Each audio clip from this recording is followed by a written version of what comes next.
So when you first met Jeremy, he really couldn't shoot. Wasn't able to hang in most of the shooting drills. When he played in his games, pretty much all his points came from going to the basket or the free throw line. But since then, he got a lot better, no doubt, shooting comfortably from deep. So I wanted to put this together to show you more of our process to connect things inside of the shooting section. I wanted to make this for everybody in the academy who's like trying to improve on their shot, and definitely if you're trying to change your form up, this is some of the things that are, actually this is the whole process that we went through with Germs to try to fix his shot. So it started off with him having a low release and kind of elbow slightly out, and I kind of wanted to bring it in, although you didn't need to get super, like, you know, have a super tuck and have it inward like that. But I mainly wanted him to get under the ball. And so the higher that you have your release, the easier it is to get under the ball. Now, it wasn't a whole thing with fingertips and all that type of stuff. I just wanted to start off with form shooting to where he had the ball at his forehead. So the hand should be about right here at your forehead. The ball should be slightly above. I'm not asking for crazy 90, but I didn't want the ball to be back here, right? So we started off right here, going up into the shot, extending up. Make sure hold his follow through and all that type of stuff. Sorry. And then, so the other thing was the guide hand. So the guide hand was really important for me. A lot of people leave it down and then extend up, and I wanted him to take his guide hand up with the basketball. Here's the thing though. So when you're going up, I don't want you to go last minute, take it off, and then right hand goes up. I want him to keep his hand on the ball the whole time, all the way through the shot. So now as he's going through his into his follow through and his extension of the elbow, I wanted the hand to go up with the ball. So that was very important for me. So you can see as he kind of hit, it's like almost following through with both hands. And this is important for me because he now has more power on his shot. Very important for me. And then the next thing was his shot line. So shot line was on his right. I wanted to keep the ball on his right leg for the most part. Now, as you get more into it, you know, you start to have different shot line or bringing the ball back to your shot line. But for catch and shoot, I want it to be right here on his right leg. You know, I don't need to dip away right here, but have it right, the shot line goes straight up. So all he's doing is once he gets here is just raising his arm. So I wanted to focus on that. Sometimes he used to bring it from his left side right here and then go up like that, but it kind of distorts the shot a little bit. So like you want it to be more like a robot, so you're focused on right leg going straight up into the shot. Let's look how that looks.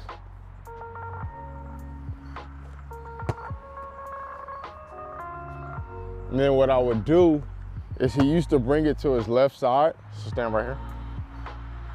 So what I would do, he used to bring it from his left side, so I have my hand right here so that he can't pass, so he won't go past this level right here.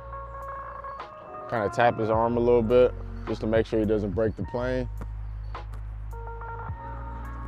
And that kept it on his right leg, so that shot line was super important for me.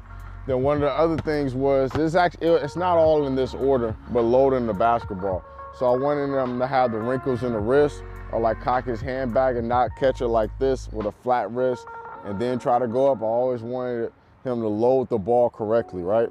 So that was like big because you're gonna end up doing it right there anyways to release the ball. So you might as well have it when you're catching the ball or ready to catch the ball, ready to have the wrinkles in the wrist. Kind of like I'm just a machine, ready to lock it, load it, knock down the shot. So we started all form, mainly. It was a lot of form shooting. And then when he got better, we were able to move back. We sat in the chair and did the form shooting. But it was him getting comfortable with him putting the ball up here instead of lower. And then locking this elbow out right there. And that's when the shot started to get a lot better. Then what we did is we went to the free throw line and got free throws up, trying to make sure he got a little bit better with that. Not perfect still, but definitely a lot better. And I didn't want him to lean forward on the shot. So what he used to do is shoot the ball almost like going forward, and I just wanted him to go straight up into the shot on balance.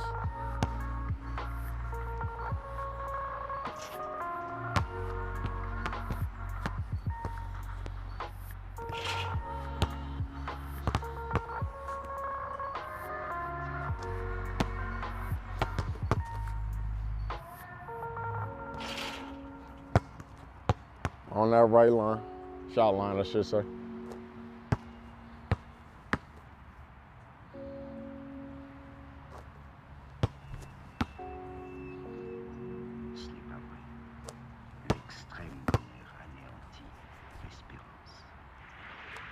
Then one of the other things that we went over is the feet. So I didn't want his feet, sometimes I used to square like right at the rim, straight like this, and I didn't want that.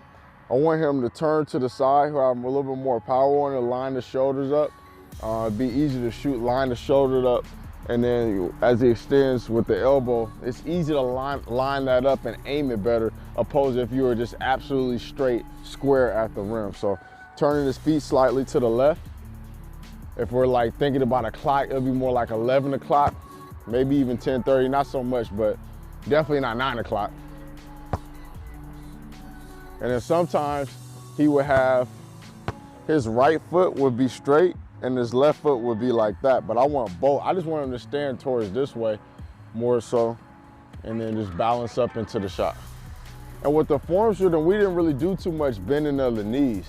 Now you can do that, but I didn't have them do a lot of that. I was more worried about what happens with the upper body.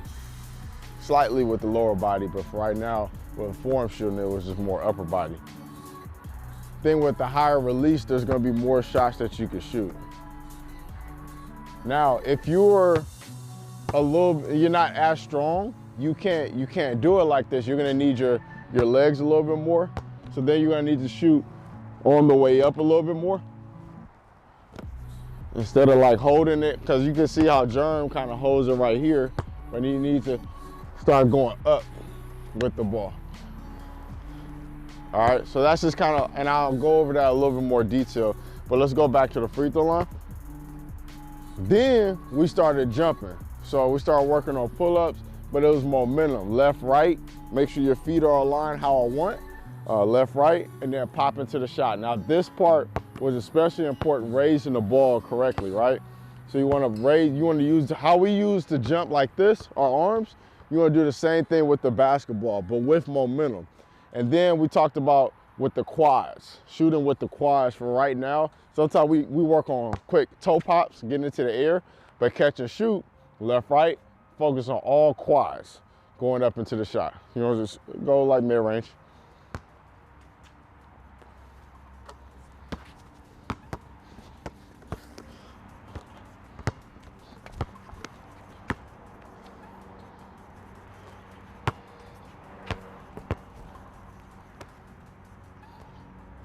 Yep.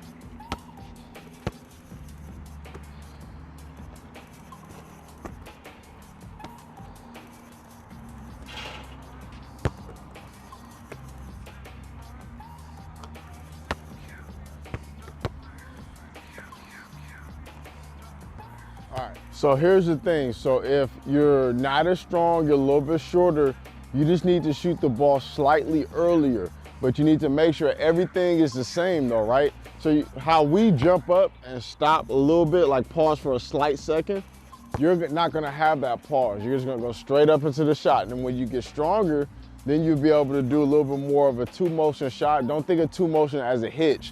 Just thinking that you're jumping a little bit higher and finding your shot in the air instead of going straight up into the shot like that, which is what a lot of younger kids have to do. So there's no shame in that. You just have to like transition as you get older. But if you work on keeping that on the shot line, keeping the ball on the shot line, loading the ball correctly, shooting the ball correctly, extending the elbow. That was one big thing, is extending the elbow. So like a lot of times he was holding right here and I wanted him to finish high. Elbow up, get the elbow up, at least above the ears, above the head, wherever it is right now, above the eye.